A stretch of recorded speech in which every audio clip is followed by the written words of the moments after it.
Resumen imposible. Mati Columbati te ordena las noticias en un país imposible de resumir. Maldita suerte, una mirada crítica de una realidad absurda.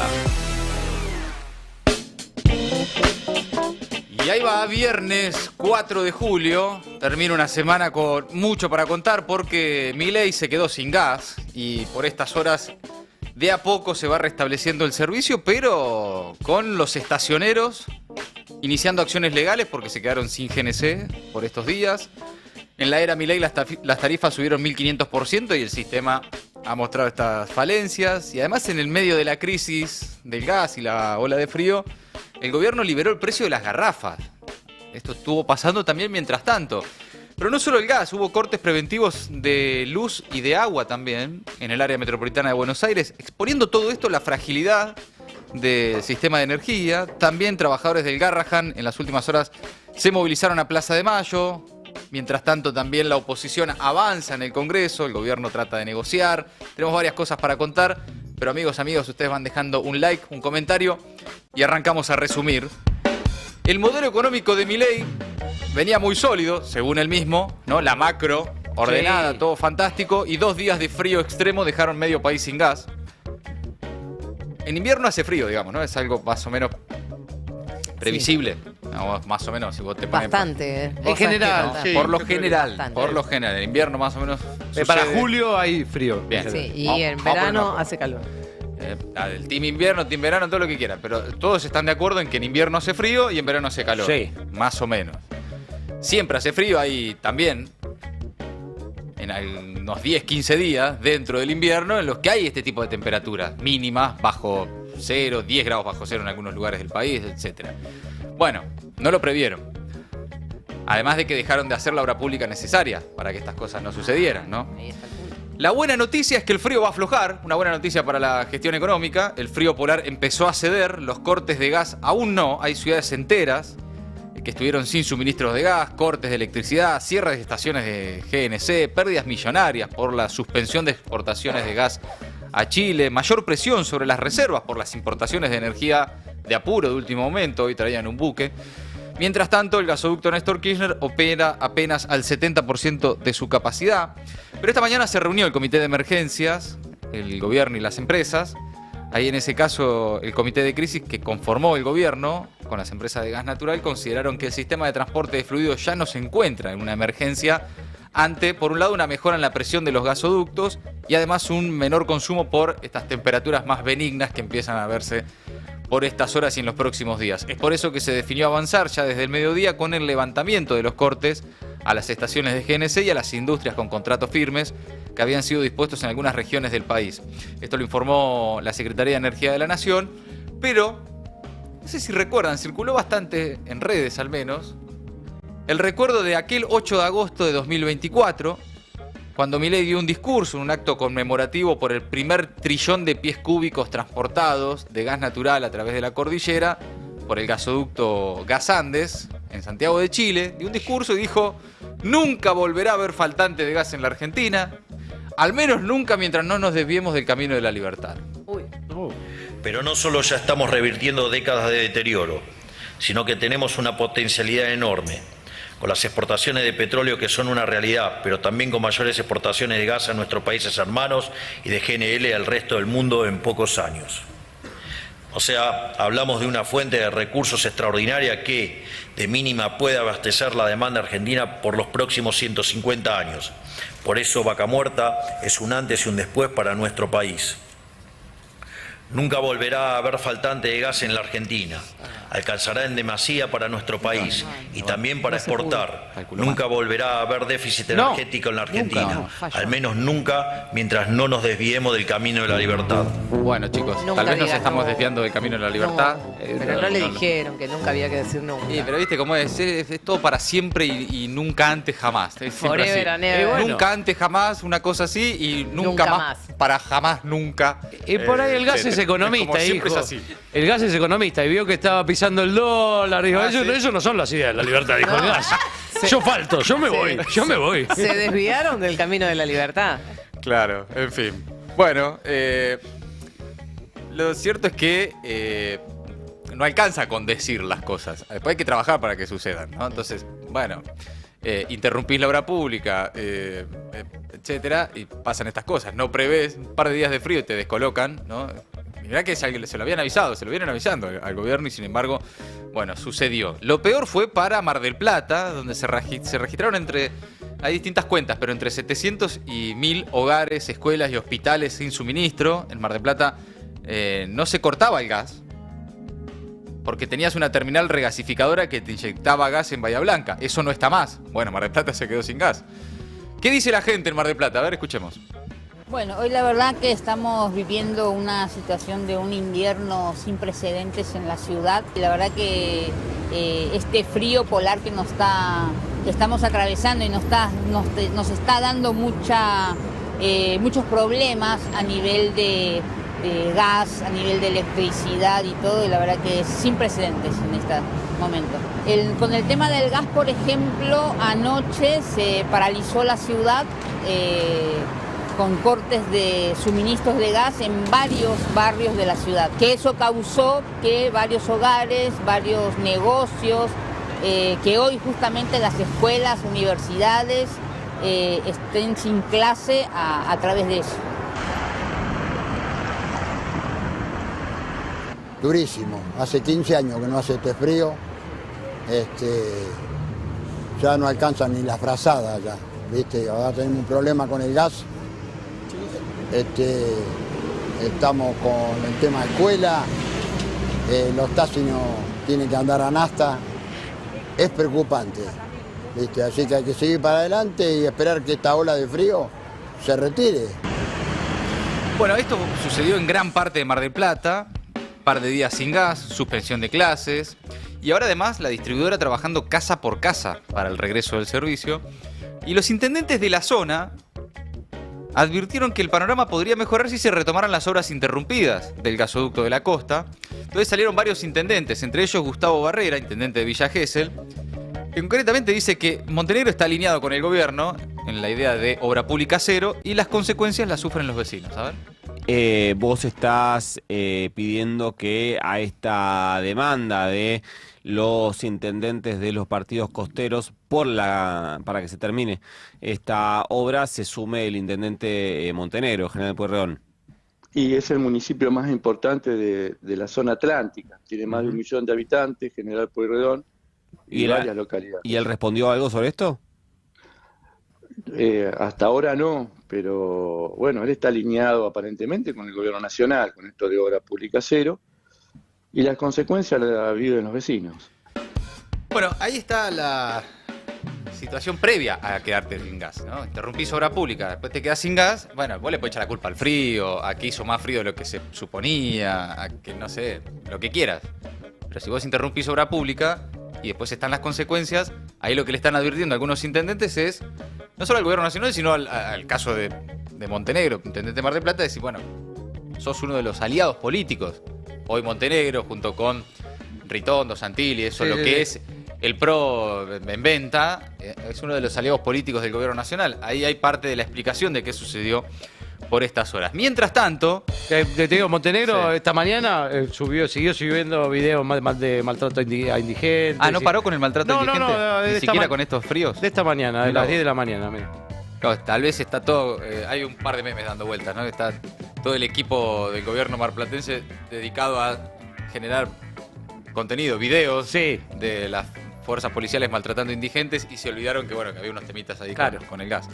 La Federación de Entidades de Combustibles advirtió sobre los problemas de abastecimiento del producto a las estaciones de GNC en las diferentes provincias y adelantaron que le van a iniciar acciones legales a las distribuidoras por incumplimiento contractual y lucro cesante. A través de un comunicado, la Federación denunció daño económico grave y creciente porque la medida afecta incluso a las bocas de expendio con contratos de transporte firme que deben sostener los establecimientos abiertos a pesar de no poder despachar. Es lo que dicen los estacioneros, que ahora van a iniciar acciones legales. Escuchen algunos testimonios en las estaciones de servicio de Córdoba sin GNC. A ver qué dicen. El doble más caro, pero es consecuencia de todo lo que estamos viviendo. Estamos para atrás, viejo. Esto hay algo que no anda. No le queda otra que cargar nafta, ¿no? Nada está bien para nosotros. Yo te digo la verdad, yo como todos los días, pero hay gente que está mal, que está re mal. No hay sensibilidad y de ningún lado, ¿viste? Esto está para atrás. Bueno, ahora 24 horas sin GNC. 24 horas. Una locura. Ahí está. Una locura. Bueno, Una locura, para que vean que no son todos los cordobeses unos insensibles. No, están cuquillando Córdoba y Mar del Plata, imagínate. Fíjate, ¿no? ¿Hasta dónde llegamos? Córdoba y Mar del Plata. Impensado. Bueno, mientras tanto, en la era Milei, las tarifas subieron casi 1.500% y el sistema no responde. Las tarifas de gas natural tienen un incremento de 1.500%, muy por encima de la inflación. Bueno, tarifas liberadas, ¿no? Está claro. Desde el inicio del gobierno de Milei, sin presentar, evidentemente, mejoras en el sistema energético, 1.482%. Desde diciembre de 2023, según el Observatorio de Tarifas y Subsidios, el IEP de la UBA CONICET, en junio, la factura promedio de gas en el país, estamos hablando de un promedio nacional, con lo difícil que es a veces llegar a esas conclusiones, pero según este informe, la factura promedio de gas en el país llegó a los 50.000 pesos, con algunas áreas superando los 100.000 pesos, mientras que en diciembre de 2023 los valores oscilaban entre 5.000 y 10.000 como máximo. Bueno, y mientras tanto, en medio de la crisis del gas y de la ola de frío y de este tarifazo, que no da resultados en el sistema energético, el gobierno encima liberó el precio de las garrafas. Se trata de una medida que impulsó Sturzenegger, el ministro de Destrucción del Estado, en colaboración con la Secretaría de Energía de la Nación. Se eliminan los precios de referencia. Los precios libres son la mejor brújula para un mercado sano, celebró Sturzenegger en su cuenta de Twitter en un posteo en el que detalló las medidas para desregular el mercado de gas licuado de petróleo, el GLP. La Cámara de GLP afirmó que la demanda creció en los últimos 30 días un 30% respecto al mismo periodo del año pasado. Así explica Nicolás Gandini, un periodista especializado en energía, recomiendo el portal Ecojournal para esto también, sobre lo sensible que es esta medida que libera el precio de las garrafas. A ver. Es un tema recontra sensible porque cerca del 45% de la población se calefacciona en base a lo que es la garrafa de GLP, de gas licuado de petróleo, y lo que hizo el gobierno fue básicamente terminar con la intervención del Estado en el esquema de fijación de precio de esa garrafa. Como bien decías vos en la introducción, el Estado lo que hacía todos los años, por lo menos 2 veces en el verano y sobre todo en el invierno, que es cuando más se consume gas natural por una razón obvia climatológica, fijaba un precio máximo. Lo que hizo el gobierno es, bueno, en esta línea de abrir la economía y encarar una apertura de los distintos sectores de la economía, bueno, liberar el precio y en lugar de que haya un precio máximo que obliga al Estado a fijar ese precio y a controlar que ese precio se cumpla, fijó a partir de ahora precios de referencia, que pueden ser cumplidos o pueden ser no cumplidos. Es una referencia que fija el Estado, pero que ese aspecto mandatorio de controlar, de monitorear y demás, bueno, el Estado se deslinda de esa responsabilidad. Hay una cuestión que es real, María, también. Esto viene funcionando mal desde hace años, hace por lo menos 3 o 4 años que el Plan Hogar, así se llama ese esquema donde el Estado subsidia a toda la cadena de producción de gas licuado de petróleo, a la cadena de valor de las garrafas de gas, viene funcionando más, con lo cual el Estado fija un precio y después cuando la gente lo va a buscar a la góndola o lo va a buscar al comercio donde lo compra, por ahí está, no sé, un 30, 40%. Claro, no quiere más decir caro. que se estuviese cumpliendo lo que era el precio máximo. Exactamente, pero vos tenías 2 opciones, o mejorar el sistema vigente, que era, bueno, robustezco todo lo que es los instrumentos que tiene el Estado para controlar y monitorear, o me pongo a pensar un esquema mejor, o decir, bueno, mira, yo voy a abrir la economía, que los actores privados, claro, que los actores privados se arreglen. Bueno, que se arreglen los privados con cuánto sale la garrafa de gas, que recordemos, según el Censo Nacional 2022, el 46,3% de la población argentina utiliza garrafas o cilindros de gas. 46% de la población. Impresionante ese número. Como fuente principal de energía para cocinar, para calefaccionarse, en plena ola de frío. Vos liberás el precio de la garrafa y adivina qué va a pasar con el precio de la garrafa. Sí, en plena ola de frío, de crisis Claro. del gas, que está faltando el gas justamente. Bueno, en este contexto de frío extremo, el gas envasado se transformó además en un insumo esencial y estratégico, además por su portabilidad, ¿no? Claro. Facilidad de uso, capacidad para proveer energía, sobre todo en los sectores, no necesariamente los más empobrecidos, aunque sí, pero también sectores que por ahí, ciudades, pueblos, no tienen acceso a gas natural, y es la garrafa ahí. Que no solo para cocinar, sino para calefaccionarse con estos fríos. También aumentó, obviamente, todo liberado, ¿no? a las manos del mercado por estas horas, me comentaban, la madera para calefaccionar también, todo. como Claro. precio-demanda. Sí, aumenta la demanda, aumenta el precio. Y ese sí, no es un drama, ahí sí, para los sectores más empobrecidos que ahora quedan totalmente liberados a la mano invisible del mercado. Pero que más que invisible está bien presente, bien adentro. Eso también, digo, un gobierno que tanto habla del mercado, de cómo funciona el mercado, de la oferta y de la demanda, liberar el precio justo en el pico de demanda. Bueno, pero es un favor a las empresas del sector, claro. Es que de eso se trata. En definitiva es eso. Sturzenegger, Caputo, son eso. Sí. Es una transferencia de recursos fenomenal en todo sentido y todo el tiempo. De los sectores más empobrecidos a los sectores que más tienen. No sé, tienen como una concepción de que empresas fuertes, millonarias y superavitarias, con excedentes multimillonarios, van a en algún momento generar mejores servicios, derramar, ordenar el mercado, ¿no? Regular, como dijo el propio Sturzenegger, los precios libres son la mejor brújula para un mercado sano. Sí, cuando tenés plata. Sí, claro. Cuando te alcanza la guita. Cuando vos liberás el precio de la garrafa en plena ola de frío, adivina qué hace la mano invisible del mercado. Y sube el precio. Sí. Aparte, me imagino, la gente no pudiéndose calefaccionar en la casa diciendo, esto es bueno para la economía. Sí. La brújula del mercado sano. Sí, el mercado está más sano que nunca. La verdad que sí. Bueno, mientras tanto, también en medio del pico de demanda por la ola de frío, también hubo cortes preventivos en el área metropolitana de Buenos Aires, también marcando la fragilidad del sistema de energía. Edesur informó que tuvo que realizar cortes preventivos a miles de hogares en el área metropolitana, en la ciudad y en el sur del conurbano, por falta de generación de energía disponible. Una situación que también en este caso evidencia la vulnerabilidad del sistema eléctrico en sus tres segmentos: en distribución, en generación, en transporte. La bronca de una señora en Lugano por la falta de servicios. Escúchala. ¿No era que si sacaban los subsidios íbamos a tener mejor servicio? ¿Dónde está la empresa? ¿Dónde está Edesur? ¿No íbamos a tener mejor servicio? También a veces a veces también le cortan la luz. La luz te la cortan día por medio y de noche. Aiza, ¿dónde están los servicios? ¿No era que sacaban los subsidios y íbamos a estar mejor? Cada vez pagamos más y cada vez está peor. Es buena la pregunta de la señora, sí. ¿no? Es muy lógico. Muy pertinente la pregunta, muy pertinente. Porque claro, le dijeron, no, quédate tranquilo, te sacamos los servicios para que no ahora vuela, la brújula del mercado, ¿no? Sea sana, qué sé yo, la brújula por un mercado sano, precios libres. Quédate tranquilo, el servicio mejora. Es el mismo servicio de mierda, pero con tarifas más caras. Cada vez pagamos más, cada vez está peor. Dijo. Es rarísimo. Lo bueno es que ahora te cortan la luz no solamente en verano, sino en invierno. Ah, está bien eso lo que decís, claro. Bueno, es una novedad. Está más sano el mercado. Es una novedad. No sé si es bueno. Es más parejo. No sé si te dejan bueno. sin luz todo el año. Antes era no sé si es bueno, pero es novedoso eso. Bueno, no solo la luz, no solo el gas, sino también el agua. Ahí también en Lugano, a las puteadas por la falta de agua también, escuchá. Ellos te toman el pedido, ¿no? Es como un speech que tienen aprendido. Toman el pedido, te dan un número de reclamo y te dicen que la cuadrilla se va a presentar en las 24 horas. Hace 14 días que nos dicen lo mismo. Por eso yo me dirigí a ISA Central, en nombre de todos los vecinos, llevé los reclamos y te dicen lo mismo, te dan un certificado de trámite. Yo le dije a la chica. Recién Julián nos preguntaba si te dan algún tipo de argumento de por qué está sucediendo esto. No, ningún tipo de argumento.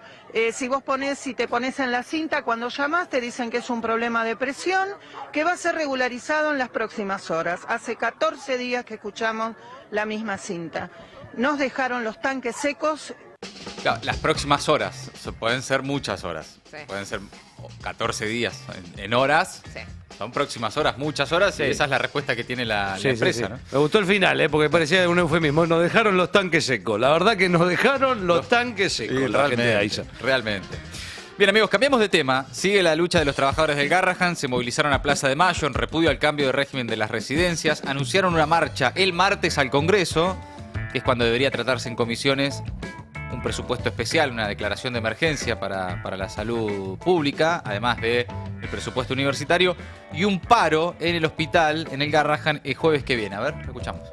Tardes estamos en la Plaza de Mayo, un grupo de trabajadores del Garrahan y residentes se están movilizando para anunciar distintas acciones en contra de la decisión del gobierno de cambiar el esquema de las residencias. En principio, el martes que viene, el 8 de julio, va a haber una movilización al Congreso el día en que se debata la emergencia en presupuesto en las comisiones de salud de la Cámara de Diputados, como se estableció ayer. El 10 de julio va a haber un paro en el Garrahan. Atención, próximo miércoles. Bueno, y ahí el está. 17... Alguien puede pensar en el Garrahan, los carteles, el pedido de declaración de emergencia y Plaza de Mayo como epicentro ahora de las protestas de, en este caso, los residentes del Garrahan. Mientras tanto, Milei inaugura hoy una iglesia evangélica. Ese es el acto, digamos, del presidente. Pues yo escuché que viaja al interior del país. Dije, bueno, ¿va a resolver uno de todos estos problemas? No, viaja a Chaco el sábado para asistir a la inauguración de una iglesia evangélica. Es la primera vez que va al norte, ¿no? Encima. Bueno, por lo menos que encima que viaja a una provincia del país y no se va a un estado norteamericano. Está bien. Va a llegar a Resistencia luego de las 17, según el itinerario oficial. Va a ser recibido ahí por el gobernador de la provincia, Leonardo Esdero. Sí. Están aliados a la Libertad Avanza. Claro, en la elección fueron juntos, Fueron ¿no? juntos en la elección de la provincia. Y luego se dirigirá hacia la iglesia y hoy hay una inauguración. Vos decís, bueno, ¿el presidente viajando por el país inaugurando obra pública? No, bueno, va a Chaco a inaugurar una iglesia. Pero el pastor es argentino de la iglesia. No sé. No, es hondureño y vive en Miami. Mentira. No, es verdad. ¿Hondureño? Sí. ¿Y vive en Miami? Sí, y se hizo una iglesia para 10.000 personas en Chaco. Y parece que escuché hoy también que van a cobrar entradas para verlo a Javito. Para ir a la iglesia. Bueno, boludo, hay que recaudar. Bueno, pedís un Movistar Arena, tanto que hablaron del Movistar Arena recién. Mira. Ahí tenés uno, ¿no? Mira. Bueno, la visita del presidente se da también en medio de la tensión que tiene la Casa Rosada con los gobernadores por los fondos para las provincias, mientras que los gobernadores impulsan desde el Senado proyectos para coparticipar el impuesto a los combustibles líquidos y regular el reparto de los ATN. En el gobierno aseguran que eso va a poner en riesgo el equilibrio fiscal y medio como para decir, hey, no se piensen que las provincias me importan muy poco. Voy a ir a Chaco. Bien. A inaugurar una iglesia evangélica. ¿Ok? De un hondureño. ¿Ok? Para que no digan después que a mí la Argentina no me importa y que las provincias... Bueno, ahí lo tienen. Mientras tanto, pasemos a esto, porque la oposición avanza en el Congreso, mientras el gobierno busca negociar. Se formalizó la presentación en el Senado de 2 proyectos de ley para otorgar más fondos a las provincias. Esto es muy importante. Esto es central para el futuro de lo que algunos llaman la gobernabilidad del gobierno de Milei. Obtuvo dictamen de comisión una iniciativa para aumentar las jubilaciones también y para declarar la emergencia en discapacidad. Todo eso pasó en el Senado. Desde el oficialismo desconocen el dictamen avalado con las firmas de los senadores de Unión por la Patria y de la Unión Cívica Radical. Una disputa que finalmente se va a resolver el próximo jueves ya directamente en el recinto. El dato más fuerte de la presentación son las firmas que llevan los proyectos que muestran apoyos no tan habituales hasta ahora de quienes eran o son o están negociando o veremos qué sucede, habituales aliados del oficialismo como el PRO, el radicalismo y los bloques provinciales. Es decir, si los gobernadores mantienen ese apoyo y aprueban estos proyectos con amplia mayoría, Milei no podrá ni siquiera sostener un eventual veto a esos proyectos que debería aprobar el Congreso. Acá puede haber un cambio en el régimen de alianzas del gobierno y su estrategia parlamentaria, porque es algo que venimos contando. El gobierno se queda con los impuestos de las provincias, no los coparticipa, no hace obra pública, no te arregla ni una ruta, y encima va a las provincias y les presenta listas opositoras en las elecciones. Claro, algunos gobernadores ya dijeron, vamos, pará. Bueno, pará, claro, sí. Convidame un whisky por lo menos. Sí. Victoria Villarroel le dio este jueves al peronismo las llaves del Senado para que dictamine el proyecto de aumento jubilatorio. También. Eso llegó a Marta. También jugando. Juega la señora también, ojo. Y también, bueno, el aumento jubilatorio y la moratoria, que ya tiene media sanción de diputados. Esto muy probablemente se apruebe en el Senado, el aumento jubilatorio y la moratoria. Por lo tanto, habrá que ver si después le dan los números a Milei para sostener el veto, porque el veto va a venir.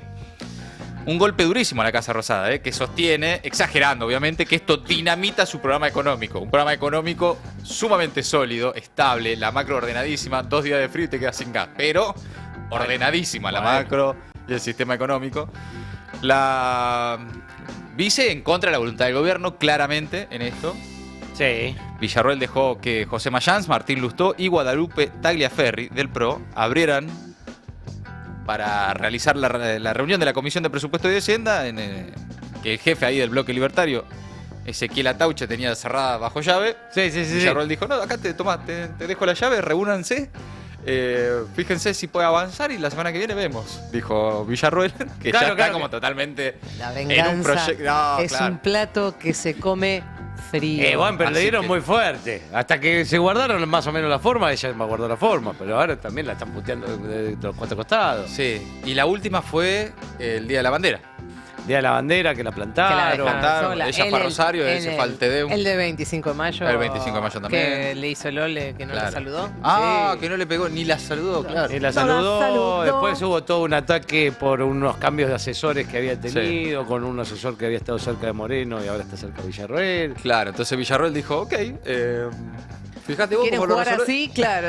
¿Quieren jugar así? ¿Este es el juego? Ahí va. Bueno, veremos, porque mientras tanto en la Casa Rosada hay conversaciones con algunos gobernadores, los que tratan de negociar todo el tiempo para frenar estos proyectos de reparto de los ATN, los aportes del Tesoro Nacionales y del impuesto a los combustibles. Hablando de provincias, hay algo que está circulando mucho en redes por estas horas, y volvemos a Córdoba. ¿Qué pasó? Una pareja de venezolanos se hizo viral porque decidió volver a su país por la crisis que se vive en la Argentina. Escúchalo. Y cada vez encontramos más casos de gente de Venezuela que precisamente toma la decisión de volverse a Venezuela, de que en nuestro país le va tan mal que tienen que volverse a Venezuela. Nosotros llegamos aquí en el 2018 por la situación de Venezuela, tuve que vender todas las cosas de mi casa y bueno, llegamos aquí trabajando todos, mis hijos. Pero lamentablemente con esta situación mis hijos se esparciaron ya, se fueron, uno se fue para Brasil, la otra regresó a Venezuela porque tenía 2 niños y no podía estar ya con la situación acá. Y el otro está también en Brasil, las cosas están allá malas, pero por lo menos tenemos nuestra casita y vamos a ver qué hacemos. Pues no tengo esa preocupación de estar todos los meses porque somos personas responsables con los pagos. Que si la luz, que si el otro, entonces todo eso nos atormenta. En estos días estuvimos muy mal con la tensión y el azúcar a millón por eso y nos están haciendo estudios pues antes de irnos. Claro. Y bueno, quisiera ayuda para los pasajes, que nos hace falta los pasajes para el camino. Bueno, de verdad, aquí ya no podemos estar, de verdad. ¿Te acordás del móvil ese de la ucraniana? Sí. Este país es un quilombo. ¿De dónde, señora? De Ucrania. Este país es un quilombo, dijo la ucraniana. Y acá los venezolanos, esta pareja, que además dicen que son cada vez más, dice el móvil ahí en Córdoba, que son cada vez más los venezolanos que se vuelven a su país. Están mejor en Venezuela que quieren volverse porque acá esto no da para más. En la Argentina de Milei, ¿no? Bueno, mientras tanto, cambiamos de tema, denuncian a la jueza Arroyo Salgado ante el Consejo de la Magistratura. Atención con este caso que venimos siguiendo. Por mal desempeño en el ejercicio de sus funciones. Tiene que ver con las detenciones de las militantes en el caso de la mierda de Esper, ¿no? Sí. Los diputados y consejeros Mariano Recalde y Vanessa Siley denunciaron a la jueza Sandra Arroyo Salgado ante el Consejo de la Magistratura por la detención ilegal de 5 militantes políticas y mal desempeño en el ejercicio de sus funciones. La jueza es cuestionada por estas detenciones arbitrarias e ilegales de 5 militantes peronistas, además de un hombre y 4 mujeres que fueron alojadas, incomunicados también, en el Servicio Penitenciario Federal de Ezeiza, un penal de máxima seguridad que no se condice ni de cerca con la gravedad por el hecho de que fueron acusados. Lo que hicieron, dice, como máximo podría representar una contravención municipal, es lo que dice el comunicado, a través del cual se anunció la denuncia que hicieron Recalde y Siley, ambos senadores, diputada y senador de Unión por la Patria, ante el Consejo de la Magistratura. Integran el Consejo de la Magistratura para denunciar a la jueza Arroyo Salgado, una jueza que históricamente ha tenido vínculos muy cercanos con causas que por lo general de alguna forma más o menos se relacionan con el accionar de los servicios de inteligencia. Muy amiga de Esteban Estuyo, decían.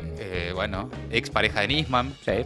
¿No? Todo queda en familia, ¿viste? Todo es más o menos. Claro. Son los vínculos de las familias judiciales, un poco así, y ha sido denunciada en este caso. Una de las detenidas es Alexia Baigar, la funcionaria del Ministerio de la Mujer bonaerense, que fue detenida el 27 de junio, fue llevada a Ezeiza, luego de pasar una noche en la alcaldía de los tribunales de San Isidro. Hoy en el Destape habló Eva, la mamá de Alexia, que contaba que ella sufre una enfermedad muy particular. dijo estar muy preocupada por su salud y pidió su excarcelación. A ver. Mi hija hace 10 días que está detenida, ahora en una cárcel directamente.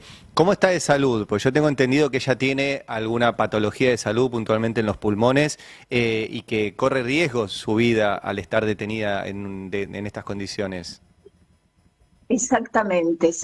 Ella tiene una enfermedad autoinmune que se llama LAM, que afecta a los pulmones, que ya tuvo ella una internación hace 1 año y medio en el Sanatorio Güemes. Le hicieron una operación muy importante porque era en el abdomen la acumulación del líquido linfático en un linfoangioma, y después, justamente al año, en febrero del 25 de este año, se le alojó ese líquido en los pulmones. Tuvieron que volver a internarla y le extrajeron 1 litro de líquido linfático. Al momento de la detención, Alexia se encontraba bien de salud, por lo menos estable en cuanto a la sintomatología. Sí. Pero ahora la revisaron los médicos y ella tiene que volver a tomar una medicación para mantenerla estabilizada, porque como sabemos toda enfermedad psicosomática, yo soy psicóloga, esto lo conozco bien de cerca, y tenemos miedo que los síntomas vuelvan a aparecer. Yo estoy muy preocupada por mi hija. Eva, ¿ustedes pudieron visitarla, a Alexia, en la cárcel estos días? Sí, estuvimos todos los días de visita, el papá, el hermano, yo, estuvimos el domingo, martes a la tarde de esta semana y jueves a la tarde, que son los días permitidos. Nosotros rogamos por la excarcelación. Bueno, ahí el testimonio de la madre de Alexia, ¿no? Tremendo testimonio de Eva, la mamá. Muy preocupada como mamá, obviamente, pero también no solo por la salud de Alexia, sino por la absoluta irregularidad, por donde lo mires, de este proceso, que es la profundización de un Estado autoritario. Acá no hay mucha vuelta que darle, es parte de un mismo esquema que incluye denuncias penales a los periodistas, el ataque de estos días a Julia Mengolini, la detención y proscripción de Cristina Kirchner, la represión constante de todo tipo de protesta en la calle. Es, de alguna forma, avanzar muy fuertemente en la profundización de un Estado autoritario contra cualquier tipo de expresión crítica, del tipo que sea, que haya en la Argentina. Esto indefectiblemente no se puede hacer sin una parte, por lo menos, del Poder Judicial cómplice. Y lo que está haciendo Arroyo Salgado realmente no se entiende, porque es una persona que hace mucho tiempo es parte del Poder Judicial. Ella sabe perfectamente que esto que está poniendo en estas resoluciones por las cuales las tiene detenida a las chicas y a... A ver, hay una noticia de último momento que tiene que ver con esto. Nos informa Franco Misraji. Acaba de suceder, domiciliaria para Alexia Abaygar. Bien. Bueno. Prisión domiciliaria la acaban de dictar. Mira, justo que estábamos contando el hecho, Sigue siendo extraño que esté en prisión. No, por supuesto. Que debería estar encarcelada cualquier persona. Que siga la causa, eso es pero bueno, en principio es una buena noticia. Sí, obvio que sí. Que conceder la solicitud de prisión domiciliaria bajo vigilancia electrónica promovida en favor, dice ponerle, si es una forma de entenderlo, de Alexia Abaygar, de conformidad con lo previsto por el artículo 10, inciso A del Código Penal, etcétera, etcétera, con un dispositivo de vigilancia electrónica, domiciliaria con tobillera. Para una locura. Una locura. Un delirio, por donde lo mires, es un delirio. De todas formas, es incluso aún más delirante pensar que está detenida en un penal de Seiza, que hay narcotraficantes y genocidas. Y donde corre riesgo su salud con este frío, es impresionante. De inmediato traslado, dicen acá, También encomendar de manera inmediata y con carácter de urgente al Complejo Penitenciario Federal de Seiza, del Servicio Penitenciario Federal, que recibida que sea la información respecto al domicilio conforme el punto dispositivo, se sirva disponer el inmediato traslado de la imputada hacia dicho inmueble a efectos de que sea allí donde se materialice el arresto domiciliario concedido, debiendo labrar las actuaciones de rigor que den cuenta de ello, etcétera, etcétera. Ahí está la resolución firmada por Sandra Arroyo Salgado, jueza federal. Firma también el secretario Juan Cruz Chilisi. Esto nos acaba de comunicar Franco Misraji, del equipo de periodistas judiciales del Destape.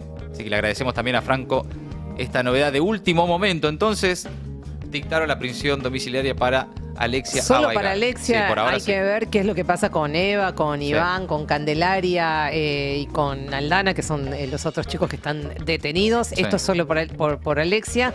Y vuelvo a lo que decía antes, ¿no? Es bastante impactante entender que Arroyo Salgado hace mucho tiempo que forma parte del Poder Judicial, que sabe perfectamente que esto que está haciendo no se ajusta a derecho para nada.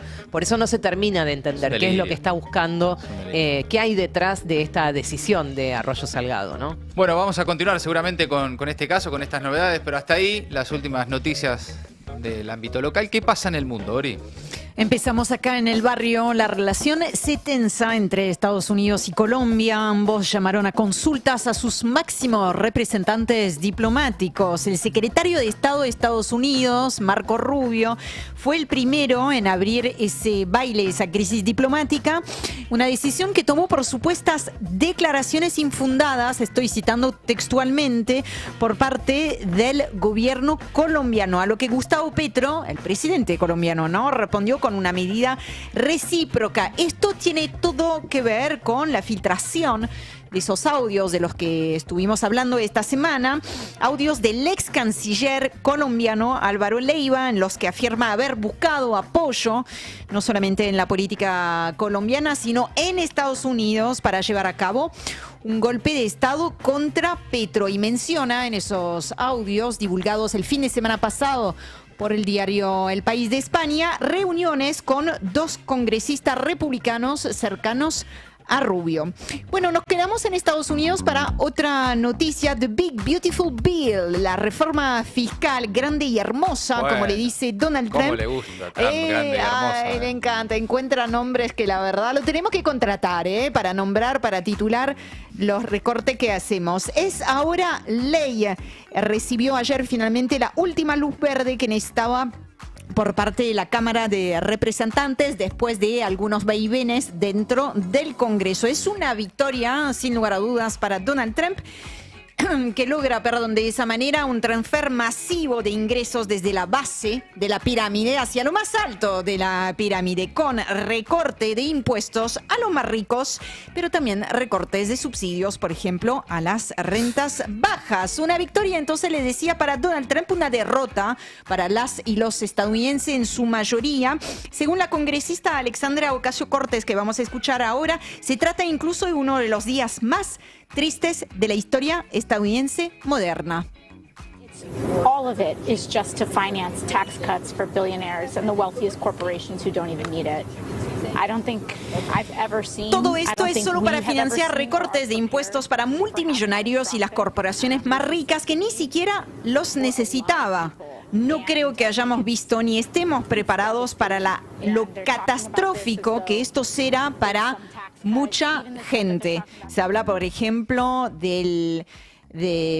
una medida que va a afectar a millones de personas que, gracias a la reforma del sistema de salud de Obama en su momento, pudieron acceder, por ejemplo, a una cobertura sanitaria. Es devastador, dijo ella, le están dando migajas a la gente y se están quedando con absolutamente todo. Es un día realmente, genuinamente triste para nuestro país. Bueno, perdóname, Ori, ¿esto era lo que Elon Musk le criticaba a Donald Trump? Exacto, porque lo que va a hacer esa medida, yo solamente hablé de la cuestión, digamos, de la redistribución de la riqueza en beneficio de aquellos que más tienen, pero en realidad lo que hace también es empujar la deuda. Entonces, bueno, eso es lo que le criticaba a Elon. Sí, igual no es el único punto de fricción. También hay una cuestión de subsidios a empresas como las de propias de Elon él, sí. Claro, pero uno de los argumentos tenía que ver con eso, y en ese sentido les quiero decir que todos los analistas por derecha e izquierda coinciden en que este es un presupuesto que aumenta de forma dramática la deuda. Claro. Bueno, seguimos. Ahora hablamos de conflictos. Rusia lanzó anoche un ataque aéreo masivo. Hace tiempo que no hablamos de ese conflicto en particular, con cientos de drones contra Ucrania. Hace varias semanas que Moscú viene intensificando su ofensiva aérea, en este caso en particular sobre Kiev. Y así transcurrió la noche en la capital ucraniana.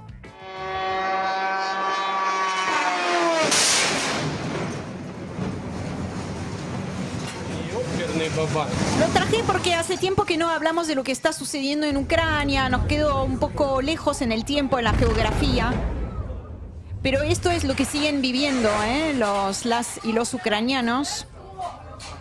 En este caso con imágenes que dejan bien en claro, ¿no? De cómo es el vivir una noche bajo las bombas.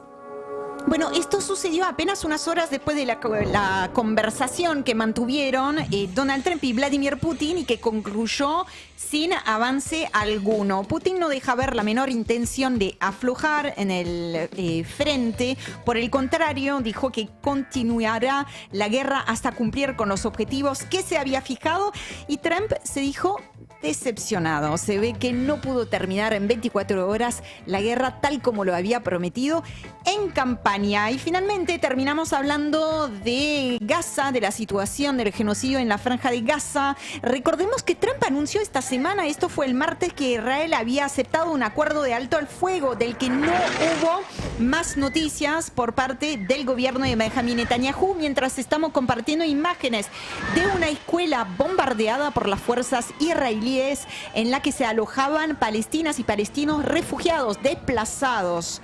Hemos hablado de cómo matan a doctores, periodistas, estudiantes, bueno, también esa escuela. A su vez, el grupo palestino Hamás se dijo este viernes mismo satisfecho con las garantías de la última propuesta de alto el fuego y que debería dar una respuesta definitiva a los mediadores en el transcurso del día, me refiero a Egipto y Qatar.